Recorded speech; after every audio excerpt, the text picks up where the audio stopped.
Acordas e o primeiro pensamento que te surge não é o dever, nem a glória do imperador, nem o cronômetro da nave a assinalar mais um dia no vazio infinito.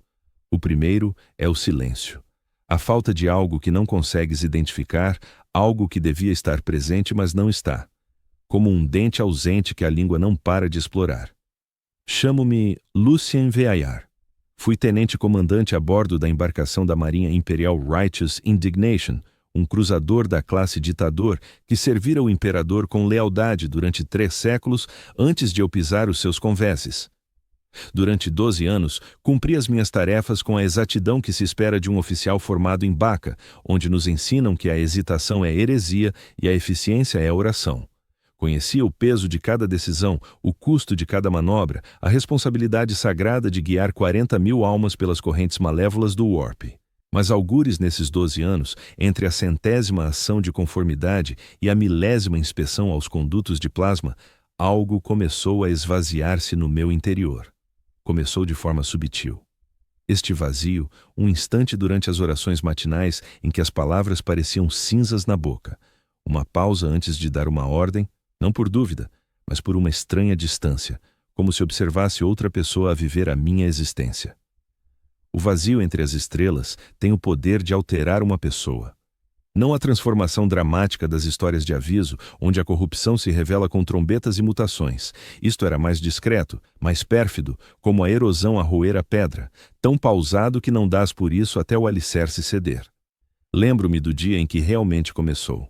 Tinham acabado de concluir uma ação de embarque bem-sucedida contra um assaltante orco, uma operação impecável que causara baixas mínimas e glória máxima para o imperador. A tripulação estava eufórica, as vozes a ecoarem pelos corredores enquanto limpavam as armas e partilhavam relatos da batalha. Devia ter sentido orgulho, satisfação, o calor reconfortante do dever cumprido. Em vez disso, nada senti. Naquela noite, nos meus aposentos, a fitar o campo estelar através do óculo blindado, pressionei a palma contra o metal gélido da mamparagem. A sensação era aguda, imediata, real, de um modo que nada mais fora nos últimos meses. Pressionei com mais força até as arestas rígidas do revestimento da casco me morderem a pele, e pela primeira vez em semanas senti-me verdadeiramente vivo. Nessa noite, sonhei com sussurros. Não vinham como palavras, mas como toques, a roçarem as bordas da minha mente como seda sobre pele nua. No sonho, encontrava-me numa vasta sala repleta de geometrias impossíveis, onde cada superfície vibrava com uma nota distinta e o ar em si tinha o sabor de mel e cobre. Uma voz melodiosa e terrível pronunciou o meu nome com tal perfeição que pareceu ecoar nos meus ossos. Lucien, disse ela. E o som era como regressar a um lugar que ignoravas existir. Tens fome, não tens? Sedento por algo para lá da monotonia cinzenta do dever. Posso revelar-te sensações que fariam um santo chorar de êxtase. Acordei ofegante, o coração a martelar contra as costelas. O sonho agarrou-se a mim como um perfume, doce e sufocante, impossível de eliminar. Convenci-me de que não era nada, um efeito do estresse e de anos a mais no vazio. Mas enquanto seguia a rotina matinal, a barbear-me com a mesma lâmina que usava há uma década, deparei-me a passar a navalha pela pele com uma pressão ligeiramente maior do que o habitual. O leve ardor da dor era sublime. As alterações surgiram devagar. Comecei a optar por percursos mais longos pela nave, em busca de secções onde o casco ressoava com harmônicas variadas enquanto a embarcação cortava o espaço. Os convéses de engenharia, onde os reatores de plasma zumbiam com fúria mal contida. As galerias de observação, onde o silêncio do vazio se encostava ao óculo como uma entidade viva. Cada local proporcionava a sua própria sinfonia subtil. E comecei a registrar essas sensações com a mesma atenção meticulosa que outrora dedicava às avaliações táticas. Os meus subordinados começaram a reparar, não na mudança em si, que era demasiado gradual e tênue para as suas percepções grosseiras, mas nos impactos. Falava com mais cautela, selecionando palavras que pareciam carregar mais peso, mais sentido. Ao dar ordens, a minha voz ganhava uma nova qualidade, um eco que fazia os tripulantes escutarem com uma atenção quase fascinante. Descobri que, modulando o tom de forma precisa, podia transformar uma repreensão num afago, ou elevar um simples elogio a algo que fazia brilhar os olhos dos destinatários com um fervor quase religioso. A primeira vez que compreendi verdadeiramente o que me estava a suceder foi na capela da nave, durante as orações vespertinas. O capelão Moricos guiava a congregação na ladainha do dever, a sua voz a ribombar contra o tecto abobadado, mas por baixo das suas palavras ouvi outra coisa. Uma melodia contrapontística doce e sedutora que convertia as orações familiares em algo que o incenso, que outrora evocava apenas santidade e costumes antigos, agora trazia traços de temperos exóticos e gozos proibidos, tornando tudo intensamente erótico. Olhei para os meus colegas de farda com rostos moldados em devoção devida e percebi que só eu captava essa melodia oculta e inalava os aromas ilusórios. Esse saber devia aterrorizar-me. Em vez disso, uma excitação vibrante invadiu-me, tão forte que as mãos me tremiam. Naquela noite, decidi pela primeira vez de forma deliberada acolher a transformação. Regressei aos meus aposentos e, com a exatidão meticulosa de quem realiza um teste científico, iniciei a investigação dos limites do sentir. Comecei pelo básico. A aspereza do tecido do uniforme contra a pele, sensibilizada pela expectativa. O jogo de sombras das luzes do quarto, que pareciam mover-se com propósito calculado. O sabor do recafe, que deixou de ser o estimulante amargo que ingeria por rotina durante anos, para se tornar uma orquestra de sabores que desabrochavam na língua como flores raras. Em poucos dias, avancei para experiências mais sofisticadas. Aprendi que a dor, dosada com a técnica e o momento adequados, ultrapassava o mero desconforto e aproximava-se do êxtase. Uma caneta pressionada na palma até romper a pele. A aresta afiada de uma placa de dados roçando o interior do pulso. Cada toque era uma descoberta, uma fenda na uniformidade cinzenta da vida que permitia a entrada de claridade de um universo mais vibrante. Mas isso não bastava. Nada bastava. Os murmúrios surgiam com mais regularidade, já não limitados aos sonhos, mas infiltrando-se nas horas de vigília. Falavam de deleites para lá do mero corpo, de vivências capazes de reconfigurar a essência da própria existência. Contavam-me sobre quem percorrera esse trilho antes, humanos que superaram as amarras da carne e do dever para se tornarem algo grandioso e aterrorizante. As vozes eram pacientes, sem imposições, sempre a propor. Sabiam que a corrupção autêntica, a que perdura, brota do interior.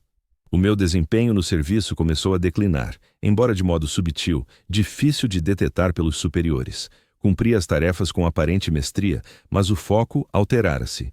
Outrora centrado na eficácia e nos outcomes, agora atraía-me a beleza dos comandos, a graciosa trajetória de uma manobra que posicionava as nossas armas no instante perfeito. A harmonia da devastação quando o nosso flanco reduzia um navio inimigo a fragmentos incandescentes, o modo como o pavor e a admiração se entrelaçavam no olhar de um subordinado ao aplicar uma reprimenda inventiva por falha. Comecei a intervir mais diretamente na disciplina a bordo. A indignação justa sempre impusera regras rígidas, mas sob a minha influência crescente, as penas tornaram-se mais elaboradas, mais poéticas.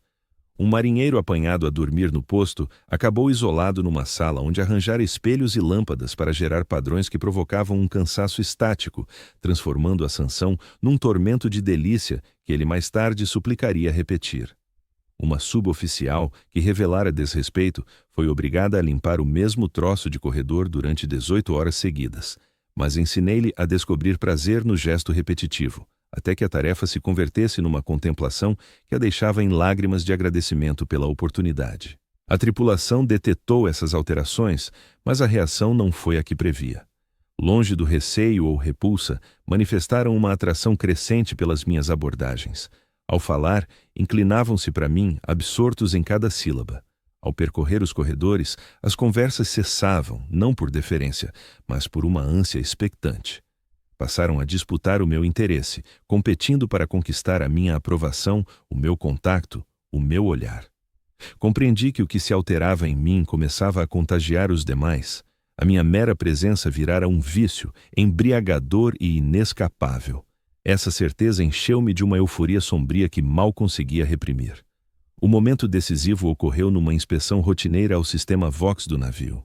Estava só na sala de comunicações, rodeado por painéis de aparelhos que zumbiam em frequências quase inaudíveis. Enquanto executava os protocolos de verificação habituais, reparei que o ruído entre os canais formava padrões, estruturas que evocavam melodias em vez de caos aleatório. Ajustei os dispositivos, calibrando os receptores para captar esses sinais fantasmagóricos. O que escutei alterou tudo. Tratava-se de uma sinfonia sensorial, uma peça que vivia nos interstícios entre o real e o onírico. Cada nota vibrava não só nos ouvidos, mas em todo o corpo, despertando terminações nervosas desconhecidas. A melodia prometia horizontes além da compreensão humana, gozos capazes de enlouquecer pela sua força, um domínio onde todo anseio se realizaria e superaria. Ouvi durante horas o corpo tenso de concentração. A razão expandiu-se na minha mente, acolhendo ideias frescas de encanto e terror. Ao desligar o equipamento, por fim, o mundo comum aparentava-se cinzento e sem vida em contraste. As cores surgiam desbotadas, os sons ecoavam vazios, até o ar parecia rarefeito e pouco gratificante. Foi nessa noite que escutei a sua voz com nitidez pela primeira vez, não como um murmúrio ou insinuação, mas como uma mensagem direta vinda de algo imenso, pavoroso e deslumbrante para lá da compreensão humana. "Meu caro Lucian", pronunciou ela, e o som da sua voz era como mel derramado sobre estilhaços de vidro, doce e ameaçador. "Tens avançado tanto, tão depressa, mas isto é apenas o início. Existem abismos de vivências à tua espera que fariam as tuas revelações atuais parecerem os tropeços de uma criança. Tudo o que peço é que confies em mim. Deixa-me levar-te a sensações que ultrapassam os limites da carne mortal. Devia ter me oposto. Todo o treino que recebera, cada juramento prestado, cada oração decorada gritava-me para repelir aquela voz, para invocar o capelão, para me submeter a um rito de purificação. Em vez disso, prostrei-me nas trevas da câmara Vox e sussurrei a minha aquiescência. A metamorfose intensificou-se dali em diante. Os meus sentidos aguçaram-se a níveis sobre-humanos, permitindo-me captar camadas da realidade antes invisíveis. Conseguia saborear as emoções no ar circundante, vislumbrar o fluxo de desejo e pânico pelos corredores da nave como correntes palpáveis. A fascinação da tripulação por mim evoluiu para algo próximo da adoração, embora eles não percebessem a alteração em si mesmos. Comecei a testar esse poder recém-adquirido, descobrindo como moldar o ambiente emocional à minha volta, tal como um escultor manipula a argila. Uma palavra ali, um gesto acolá, o uso exato do contato visual ou do toque, e podia converter fúria em devoção, terror em encanto, dever em ânsia desesperada. A disciplina a bordo manteve-se, mas ganhara um tom novo. As ordens cumpriam-se, não por imposição, mas por uma espécie de êxtase devoto. A primeira vez que matei por deleite foi numa ação de assalto contra um saqueador herege. Havíamos perfurado o casco deles e combatíamos de divisão em divisão pelos seus corredores sinuosos. Encostei uma das guerreiras deles num compartimento de armazenamento, uma mulher marcada por cicatrizes, com loucura no olhar e símbolos profanos gravados na pele. Devia tê-la eliminado de forma rápida e metódica, conforme o Tática Imperialis. Em vez disso, deparei-me a examinar a estrutura exata do seu medo, o modo como o pavor reconfigurava os traços num quase requinte artístico. Prolonguei a sua agonia por 17 minutos, cada golpe planeado para maximizar a intensidade enquanto estendia a duração. Os sons que emitia mudaram de berros para algo próximo de uma melodia. E nos instantes finais, vi o esclarecimento surgir nos seus olhos ao ela vivenciar a mesma elevação através da dor que eu descobrira pelo prazer. A gratidão murmurada com o derradeiro fôlego foi mais inebriante do que qualquer substância. Quando a minha esquadra me encontrou de pé sobre o cadáver, viram apenas mais um herege morto e o seu comandante triunfante em combate singular. Não podiam notar como a realidade se alterara à minha volta durante aqueles instantes ideais, como as fronteiras entre o eu e o cosmos se dissolveram num todo superior. Comecei a perseguir tais ocasiões com um desespero crescente. A recordação dessa vivência impecável assombrava cada momento banal subsequente. As sensações comuns tornaram-se inadequadas, exigindo extremos cada vez maiores para atingir os mesmos píncaros de transcendência. Inscrevi-me em assaltos, missões de combate próximo, qualquer cenário que pudesse oferecer territórios inéditos de exploração. Mas cada morte revelava retornos decrescentes. O que outrora me levava ao delírio agora parecia apenas aprazível. Precisava de mais, sempre mais, uma escalada incessante que prometia saciedade, mas só trazia fome mais profunda. Os meus aposentos converteram-se num laboratório para essas buscas, mas também num altar à minha própria evolução. Posicionei espelhos para registrar as mutações nos meus traços de todos os ângulos. Hipnotizado pela perfeição subtil que se insinuava na estrutura óssea, reuni artefactos das nossas vitórias. Cada um selecionado não só pela estética, mas pela capacidade de oferecer estímulos renovados. Uma lâmina cerimonial que emitia tons variados conforme a profundidade do corte na carne. Um estandarte de seda que roçava como fogo líquido na pele nua e deixava sensações persistentes por horas. Cada superfície nos aposentos devolvia imagens de beleza crescente, alimentando uma vaidade que se tornava mais devoradora a cada olhar. Os sonhos visitavam-me todas as noites, vívidos para além de qualquer visão onírica comum.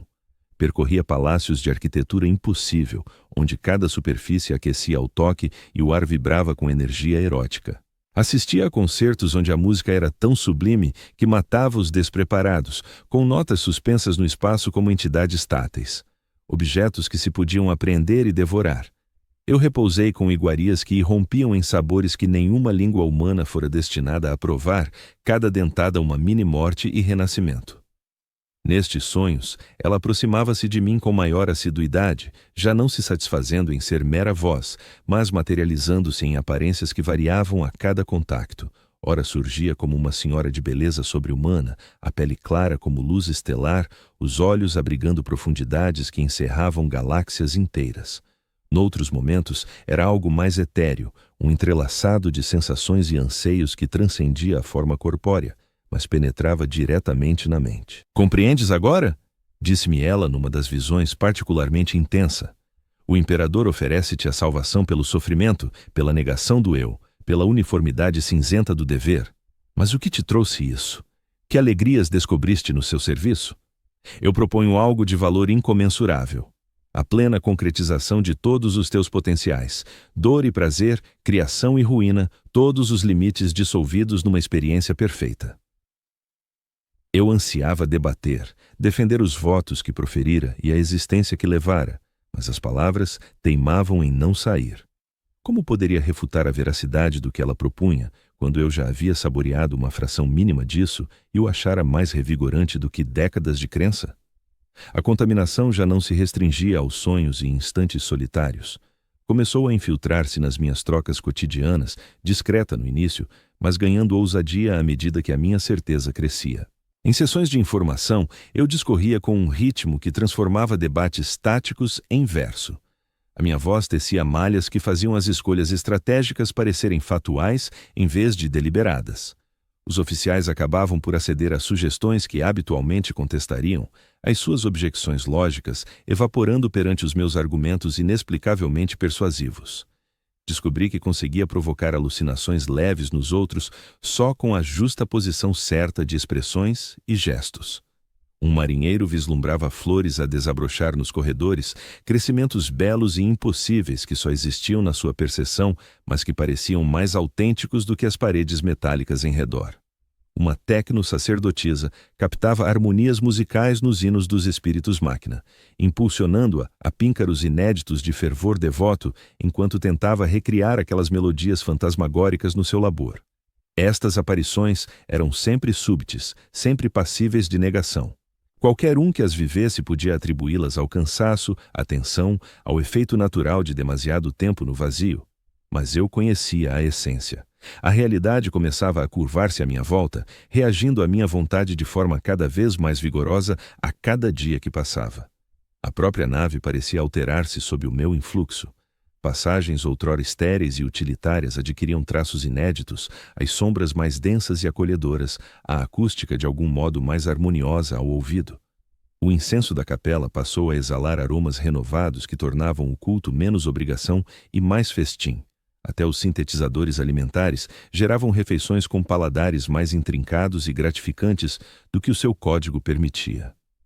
Os meus camaradas oficiais competiam pela minha atenção de maneiras que não sabiam exprimir.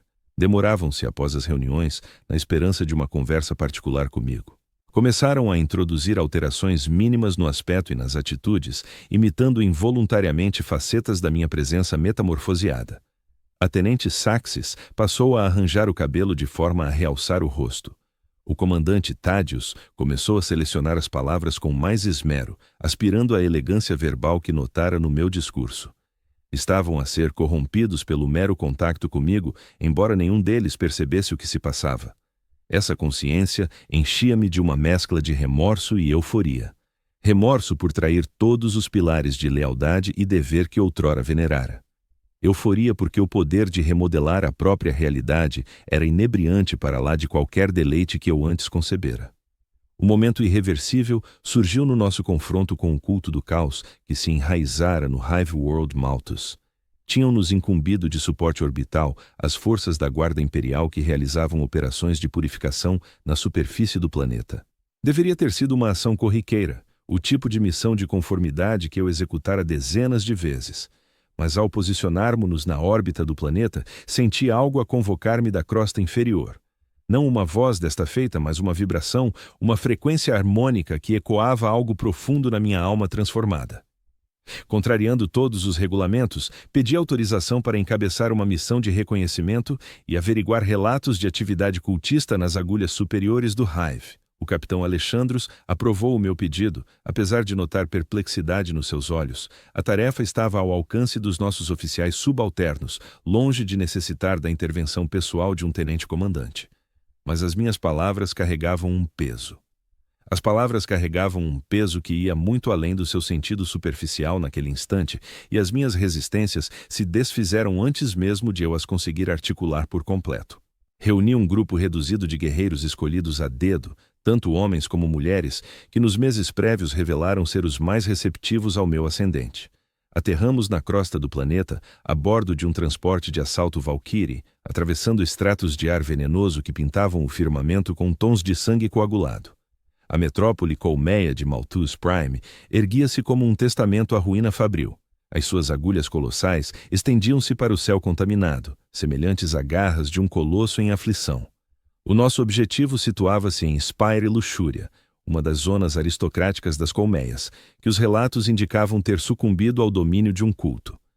Conforme nos aproximávamos do edifício, a essência que captara da órbita intensificava-se, atraindo-me para o interior como um laço corpóreo apertado no tórax.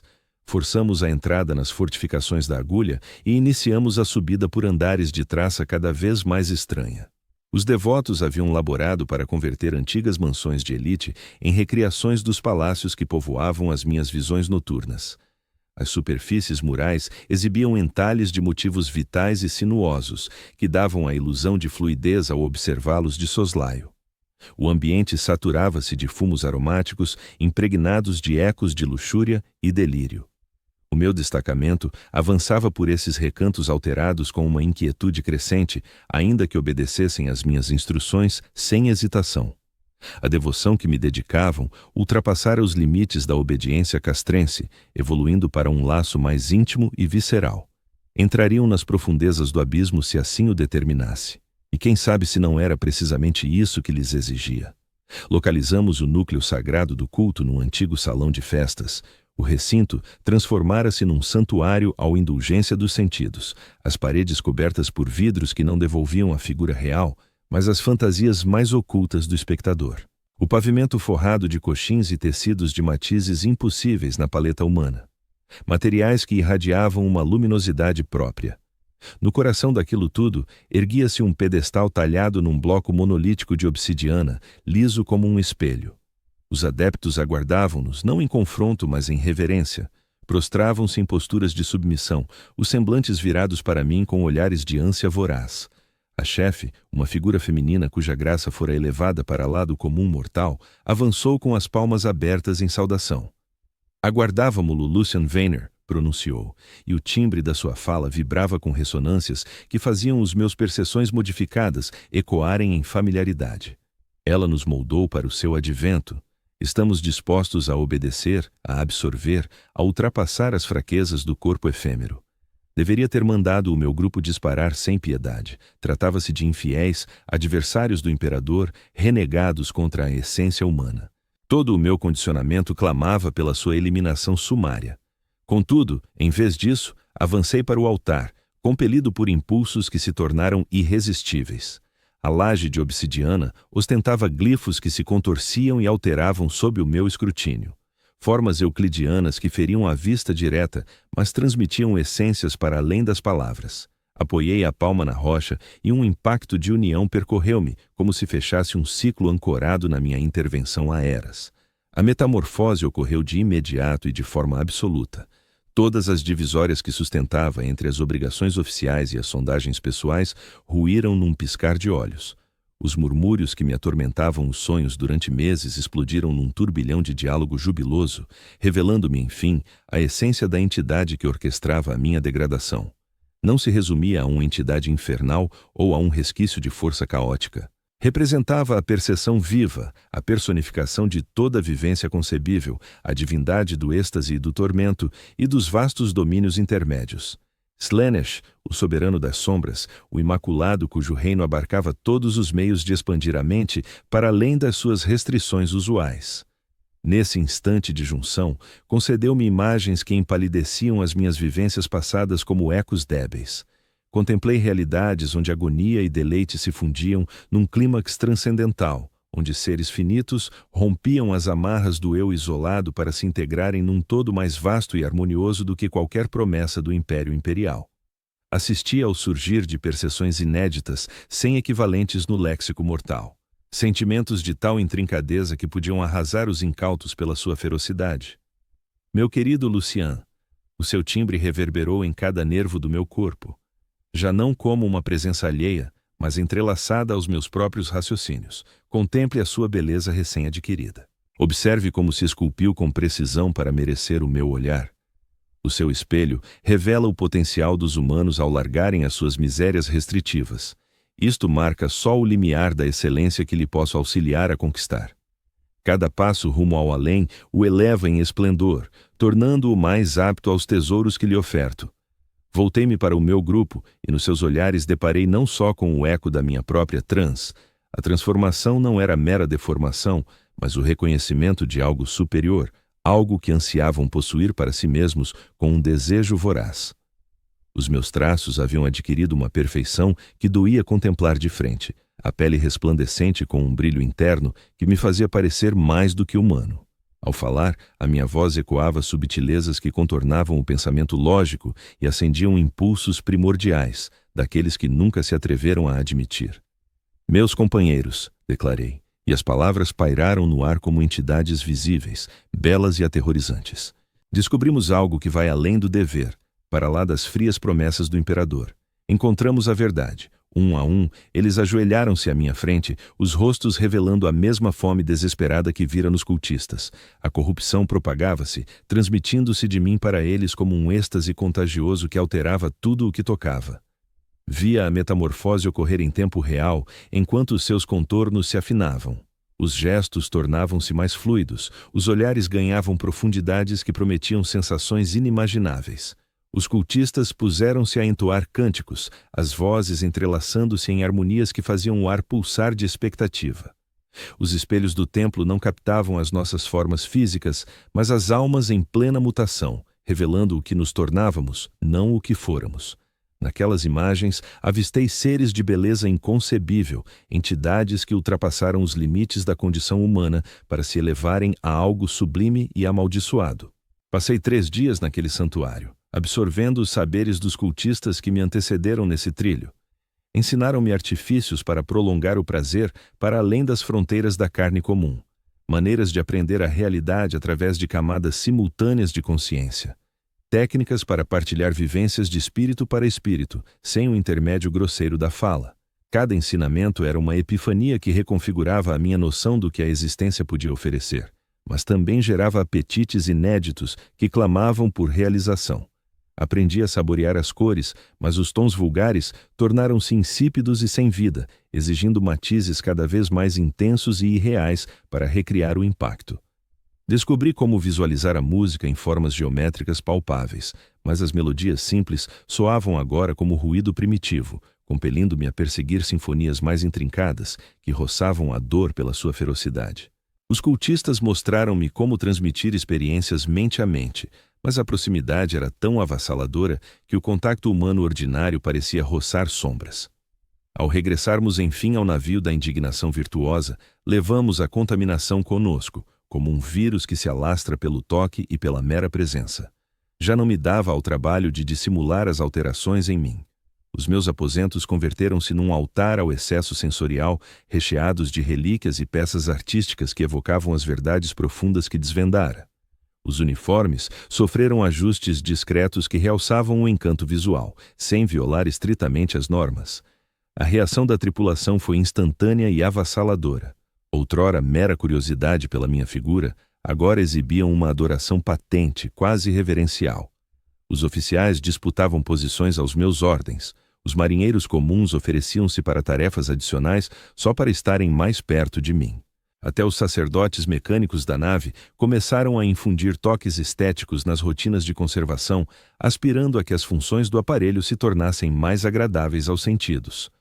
O capitão Alexandros foi o derradeiro a ceder, os seus anos de serviço e fé inabalável, tornando-o resiliente à influência subtil que exercia. Contudo, nem ele escapou às mutações que se espalhavam pelo seu domínio.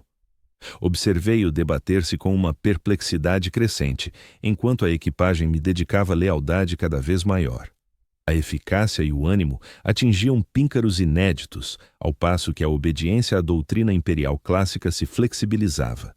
A rendição final deu-se num embate na sua sala de prontidão, onde me convocara para debater indícios de anomalias no meu proceder e no das pessoas sob o meu efeito. Ele postou-se atrás da secretária, esforçando-se por irradiar a autoridade de décadas no comando, mas detetei a hesitação nos seus olhos. "Lucian", pronunciou, e o tom traiu menor firmeza do que pretendia. "Tenho recolhido relatos inquietantes sobre alterações a bordo desta embarcação. Elementos da tripulação falam em vislumbres de sensações que transcendem a percepção humana vulgar. Circulam rumores de que poderás estar implicado nisso de algum modo." Sentei-me defronte dele, deixando um leve sorriso dançar nos meus traços. O gesto simples fê-lo inclinar-se para a frente, involuntariamente atraído por um fascínio que não compreendia nem podia repelir. "Capitão", respondi, ajustando a voz para equilibrar deferência e cumplicidade na medida exata. "As avaliações de desempenho da nossa missão pioraram? A disciplina desmoronou-se? A tripulação dedica-se menos do que totalmente aos seus encargos?" Ele franziu o sobrolho, virando-se para o bloco de dados à sua frente. "Não, bem pelo contrário. O desempenho tem sido excepcional em todos os setores, mas de uma forma que parece sobrenatural, como se a tripulação tivesse descoberto fontes de inspiração inéditas para além do mero dever para com o imperador. Não seria isso motivo de celebração?" Recostei-me na cadeira, o gesto fazendo com que a luz incidisse nas alterações súbitas que eu introduzira na decoração do meu uniforme. Certamente que o imperador se regozija quando seus servos encontram prazer no serviço que prestam, quando ultrapassam todas as expectativas graças a uma dedicação absoluta. Os olhos do capitão fixaram-se nesses elementos decorativos, seguindo os padrões fluidos que eu havia integrado no padrão imperial da Águia Imperial. Enquanto observava, notei a sua respiração a tornar-se mais profunda, as pupilas a dilatarem-se com os primeiros indícios da mesma fome que já havia dominado o resto da equipagem. "Sim, claro, o imperador anseia por um serviço devoto dos seus filhos", disse ele, mas a sua voz perdera a autoridade de antes. "É só que alguns dos relatos mencionam visões de uma beleza impossível nos corredores da nave, de melodias nos hinos dos espíritos das máquinas. Isso soa a sintomas de quê, capitão?" Fiz a minha voz descer a um sussurro que, paradoxalmente, ecoou com mais clareza do que o seu grito anterior. De uma tripulação que descobriu a verdadeira glória do serviço, de guerreiros que combatem com fervor em vez de mera obrigação, de servos que vislumbram a presença divina em tudo e não apenas nas orações formais. Cada palavra que proferi parecia vibrar no ar entre nós, e eu via a sua resistência a desmoronar-se como muralhas de areia. A mão dele aproximou-se instintivamente da garganta, os dedos a delinearem o colarinho do uniforme, como se este se tivesse tornado subitamente apertado. "As coisas que eles descrevem", disse ele, e agora a sua voz trazia um tom de curiosidade desesperada, em vez de preocupação autoritária. "As visões, as sensações que afirmam viver. Será possível que estejam a perceber algo autêntico, algo que o resto de nós é demasiado limitado para captar?" Levantei-me e contornei a secretária dele, movendo-me com a graça fluida que se tornara instintiva em mim. Ao aproximar-me, vi-o a debater-se entre o impulso de fugir e um desejo igualmente intenso de permanecer na minha presença. "Capitão Alexandros", disse eu, pousando suavemente a mão no seu ombro. O toque provocou tremores visíveis por todo o seu corpo. E se eu lhe dissesse que tudo o que eles descrevem é real? Que existem planos de realidade para além do materialismo grosseiro ensinado pelo mecânicos? Dimensões de experiência que tornam a nossa existência atual uma sombra cinzenta do que a vida poderia ser. Os olhos dele arregalaram-se, e eu captei o preciso instante em que a sua mente racional cedeu ao anseio mais profundo que reside em cada alma humana. A metamorfose era evidente. Os traços afinaram-se, os movimentos ganharam elegância, e a voz adotou novas harmonias ao falar. "Mostra-me", sussurrou ele. E nessas duas palavras ouvi a mesma necessidade desesperada que impulsionara a minha própria corrupção meses antes. A conversão da nave acelerou a partir desse momento, mas não se tratava apenas de alteração, e sim de rivalidade. Com o capitão abertamente sob a minha influência, os membros da tripulação começaram a competir para exibir a sua própria elevação, cada um esforçando-se por superar os outros em manifestações de percepção aprimorada e conquistas estéticas. Os rituais de adoração foram adaptados para incluir elementos que dilatavam os limites da sensação a cada iteração, gerando um ciclo ascendente onde a revelação de ontem se tornava o requisito básico de hoje.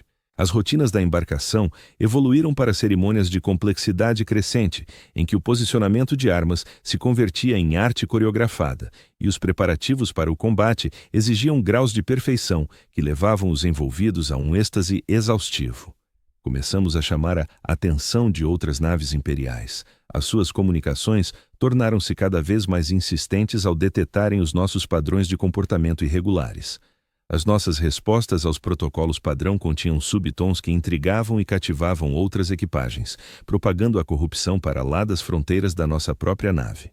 Vários oficiais juniores de embarcações visitantes pediram transferências para servir sob o meu comando, alegando terem tido epifanias durante breves trocas com a nossa tripulação. Os Tech Priests do Adeptus Mecânicos, destacados para a nossa nave, sofreram a sua própria transformação singular. O seu binário começou a integrar elementos harmônicos que geravam música na linguagem sagrada das máquinas. Os seus crânios servo foram alterados com melhorias estéticas desprovidas de utilidade funcional, mas que criavam padrões visuais agradáveis ao deslocarem-se pelos corredores da embarcação. Até os seus implantes mecânicos adotaram formas mais refinadas, fundindo carne e aço de maneiras que iam além da mera funcionalidade. Mas foi durante o nosso confronto com os Chaos Marines dos Portadores da Palavra que compreendi verdadeiramente a escala do que me havia tornado. Estávamos a seguir a sua nave, o Apóstolo Carmesim, pelo setor Morian, quando eles subitamente largaram. Surgimos da dobra espacial bem à frente da nossa formação.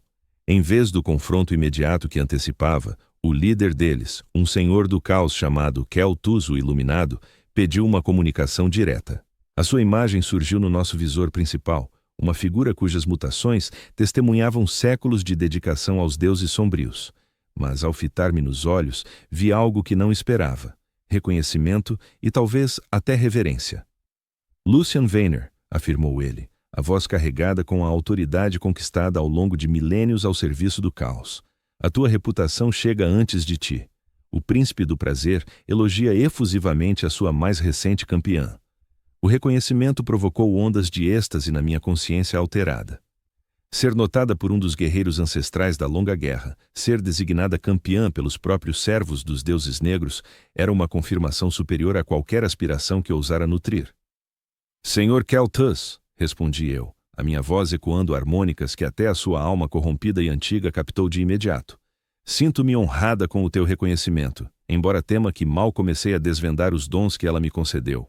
As feições marcadas do Senhor do Caos compuseram-se num esboço de sorriso. "Com efeito.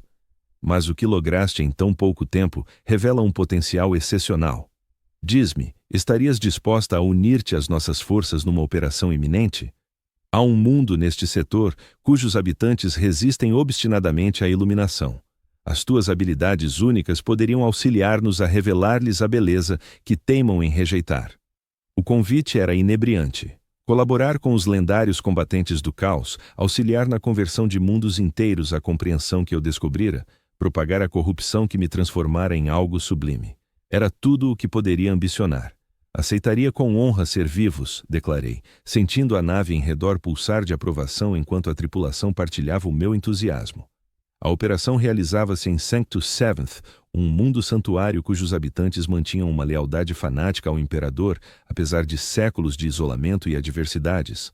Os portadores da palavra conduziam uma campanha de corrupção lenta há décadas, mas os defensores do planeta mostravam-se notavelmente imunes às técnicas convencionais de depravação.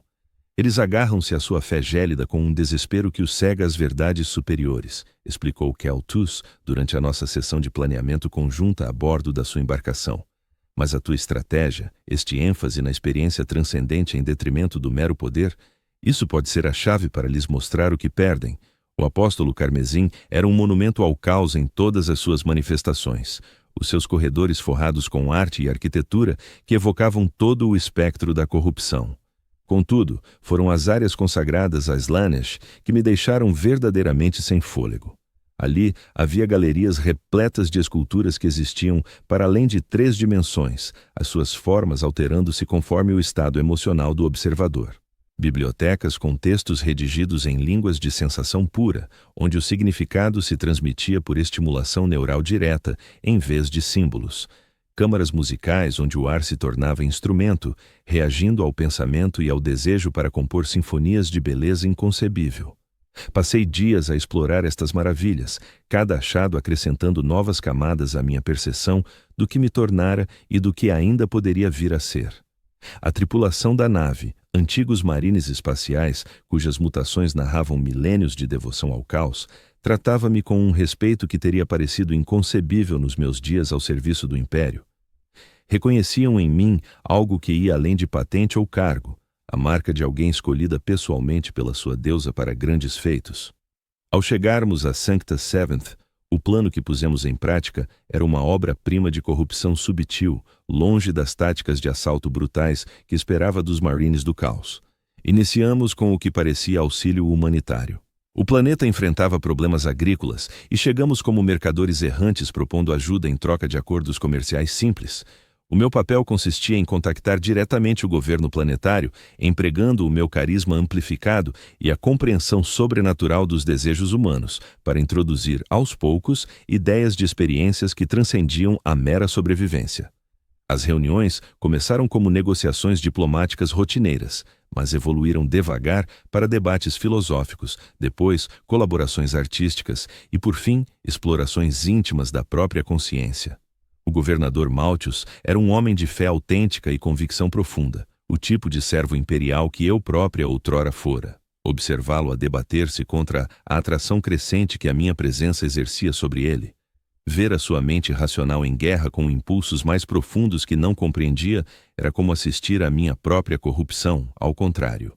Há algo nas tuas propostas que me inquieta, confessou ele numa das nossas sessões, os punhos cerrados a ponto de os nós dos dedos ficarem brancos. A superfície parecia algo perfeitamente razoável e vantajoso para o meu povo, mas havia uma corrente subterrânea, um elemento que me levava a ponderar ideias que não devia considerar. Sorri, com uma expressão que transmitia calor suficiente para tranquilizar, ao mesmo tempo que sugeria possibilidades mais profundas. Governador, e se esses pensamentos não forem tentações a repelir, mas realidades a desvendar? E se o desconforto que sente não provenha de influências malignas, mas da própria alma a reconhecer algo que lhe foi negado durante demasiado tempo? As discussões prosseguiram ao longo de semanas, cada encontro puxando-o para uma reflexão mais intensa sobre noções que no início da nossa ligação lhe teriam parecido repugnantes. Mostrei-lhe obras de arte que exaltavam a essência divina da experiência corpórea. Melodias que desvendavam as harmonias subjacentes que unem todos os seres vivos. Textos literários que questionavam as fronteiras artificiais entre prazer e elevação espiritual. A sua oposição desfez-se aos poucos, como gelo a derreter sob raios de sol a menos. Conseguia perceber os instantes precisos em que certas ideias se enraizavam na sua mente, quando conceitos que deviam aterrorizá-lo despertavam em vez disso curiosidade. Depois, fascínio e, por fim, uma ânsia desesperada por saber mais. A esposa dele detetou as alterações primeiro, notando o humor melhorado, a atenção redobrada por pormenores estéticos, a forma como passara a encarar a governação como uma forma de arte, em vez de simples gestão. A mudança no planeta ganhou velocidade assim que o governador Malthus adotou abertamente as visões que eu lhe revelara. Medidas foram discretamente ajustadas para promover maior liberdade de expressão entre os habitantes. As práticas religiosas ganharam componentes sensoriais que tornavam o culto mais próximo e gratificante ao nível emocional. Até a produção industrial do planeta se reorientou para fabricar itens belos ao lado das necessidades práticas. Em apenas 6 meses, Sanctus Seventh tornara-se irreconhecível. Os residentes do mundo santuário continuavam a venerar o imperador, mas a sua noção de divindade alargara-se para incluir vivências que a fé anterior lhes negara. Encontravam a presença divina nas sensações físicas, tanto como na oração, na criação artística, tanto como no dever, no vasto leque da experiência humana, em vez de apenas nas suas manifestações mais severas. A Inquisição chegou tarde para impedir a metamorfose, embora a tempo de observar o seu termo. O seu chefe, o inquisidor Thaddeus Vex, era um homem cuja fama de pureza implacável o tornara lendário até entre os seus iguais. Veio à espera de um planeta devorado por corrupção evidente, preparado para extermínio imediato. Em sua vez, deparou-se com uma população mais leal ao imperador do que nunca, ainda que de maneiras que faziam as suas sensibilidades puritanas ecoarem alertas que ele mal conseguia formular. Encontrei-o no palácio do governador, numa sala de recepção convertida num autêntico templo de sensações. As paredes exibiam tapeçarias que pareciam animadas por uma vitalidade própria, os seus motivos alterando-se para ecoar o estado emocional dos que as observavam. O pavimento, cravejado de mosaicos de pedras preciosas, produzia sons musicais a cada passo, transformando cada gesto numa nota de uma sinfonia contínua. Perfumadores espalhavam aromas que aguçavam a percepção, em vez de apenas oferecerem deleites olfativos. O inquisidor Vex posicionava-se no coração deste espaço renovado. A sua armadura de potência contrastava duramente com as linhas fluidas que o rodeavam. O rosto exibia traços de determinação sombria, mas detetei hesitação nos seus olhos enquanto lutava por pinpointar heresias concretas num ambiente que aparentava glorificar o imperador de formas inovadoras e profundamente belas. Lucian Weiner, declarou ele, a voz carregada de convicção inabalável. Acusas-te de corromper um mundo inteiro, de desviar cidadãos imperiais fiéis da adoração pura ao imperador para práticas que roçam a heresia. Aproximei-me devagar, com a elegância fluida que se tornara o meu modo habitual. Ao encurtar a distância, vi-o a resistir ao impulso de recuar, os instintos afiados a sinalizarem ameaça, mesmo enquanto a mente consciente tentava identificar a origem. Inquisidor, respondi, modulando a voz para denotar respeito absoluto, mas insinuando harmonias súbitas que faziam os seus implantes auditivos registrarem padrões de frequência para os quais não estavam preparados. Não vejo heresia aqui, apenas um povo que descobriu camadas mais ricas na sua devoção à glória do imperador. Observe à sua volta. Já viu súbditos mais alegres no serviço, mais inventivos no culto, mais comprometidos em erguer beleza em nome dele?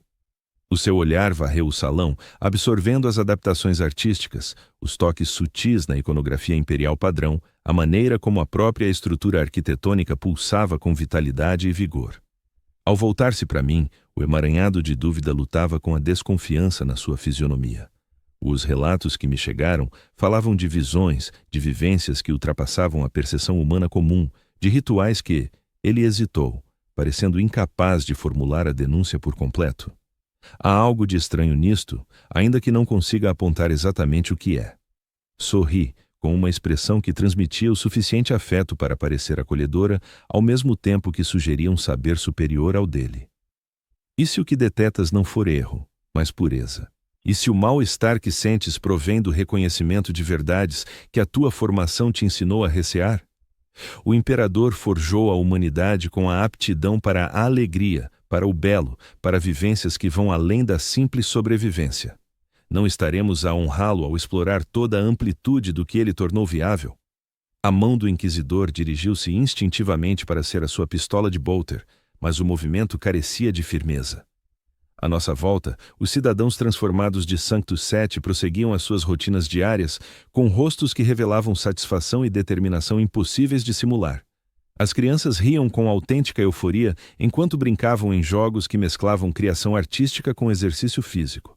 Os adultos laboravam com um vigor que tornava o trabalho prazeroso, descobrindo encanto em tarefas outrora meramente utilitárias. Devia executá-lo aqui mesmo, disse ele, mas a sua voz não carregava a convicção que tal declaração merecia. Devia invocar bombardeamento orbital e purificar este mundo da contaminação que espalhou. Mas não vê sofrimento algum aqui. Completei eu por ele. Nada de opressão, de degradação, nenhum indício de que estas pessoas sejam outra coisa senão verdadeiramente felizes de formas que nunca antes conheceram. Observas a luz do imperador a brilhar com mais intensidade do que nunca, apenas por vias que a tua instrução nunca te preparou para identificar. O embate perdurou por horas, com o inquisidor a sondar por provas de heresia palpável, enquanto eu exibia a delicada maravilha do que tínhamos realizado. Mostrei-lhe cidadãos cujas obras artísticas louvavam o imperador com uma devoção sem precedentes. Trabalhadores cuja sensibilidade sensorial apurada os tornava mais eficientes nas suas funções. Soldados que viam o combate como uma forma de arte, elevando as suas competências a níveis quase sobre-humanos. Com cada ilustração, via a sua convicção a desmoronar-se. As provas dos seus sentidos contrariavam tudo o que lhe haviam incutido sobre corrupção e heresia. Estas pessoas não padeciam nem se degradavam, não se rebelavam contra a autoridade imperial, nem renunciavam à sua fé. Tinham apenas descoberto novas maneiras de exaltar verdades em que sempre creram.